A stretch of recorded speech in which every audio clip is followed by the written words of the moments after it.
नमस्कार दोस्तों। आपकी पहली सैलरी आई है तो सबसे पहले आपको बहुत बहुत बधाई। लेकिन इस नई खुशी के साथ कुछ इंपॉर्टेंट चीजें याद रखना भी जरूरी है। पहली सैलरी का एक्साइटमेंट सबको होता है, लेकिन अगर आपने सही प्लानिंग नहीं की तो आपकी खुशी सिर्फ एक दिन की रह जाएगी। यह ध्यान रखें। आज मैं आपको एक सिंपल और इफेक्टिव फॉर्मूला बताने आया हूं जो आपकी फाइनेंशियल डिसिप्लिन को सुधरने में मदद करेगा। यह है 50-30-20 रूल।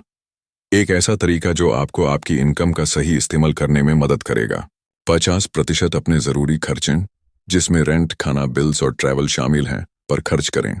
30% पर्सनल खर्चे जैसे शॉपिंग, आउटिंग्स और एंटरटेनमेंट के लिए रखें। और लास्ट में 20% अपने सेविंग्स और इन्वेस्टमेंट्स के लिए। यह है आपका इमरजेंसी फंड, SIP या इंश्योरेंस। आजकल लोग इस तरह की गलतियां करते हैं, जैसे सब कुछ एक ही बार खर्च देना, क्रेडिट कार्ड से शुरुआत करना या सेविंग्स को इग्नोर करना। इन तीनों से बचना ही सबसे स्मार्ट प्लानिंग का हिस्सा है। यदि आप पहली सैलरी से ही छोटी अच्छी आदतें बना लेते हैं, जैसे रेगुलर सेविंग्स या SIP शुरू करना, तो कुछ ही सालों में आपका फाइनेंशियल बेस स्ट्रांग हो जाएगा।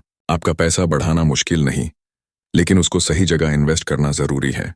अगर आपको लगता है आपको गाइडेंस की जरूरत है तो मुझे कॉन्टैक्ट कीजिए। फाइनेंशियल डिसिप्लिन को अपने जीवन का हिस्सा बनाना बहुत जरूरी है। जब आप फाइनेंशियली अवेयर रहेंगे, आप इजीली अपने फाइनेंशियल गोल सेट कर सकते हैं। तो पहली सैलरी का सही इस्तेमाल करके आप एक स्ट्रांग फाइनेंशियल फ्यूचर की तरफ कदम बढ़िए। और अगर आपको ये इन्फॉर्मेशन यूजफुल लगी हो तो इससे अपने दोस्त और परिवार के साथ शेयर कीजिए, खासकर उनसे जिन्हें पहली सैलरी मिली है। याद रहे, स्मार्ट बनो और सिक्योर रहो।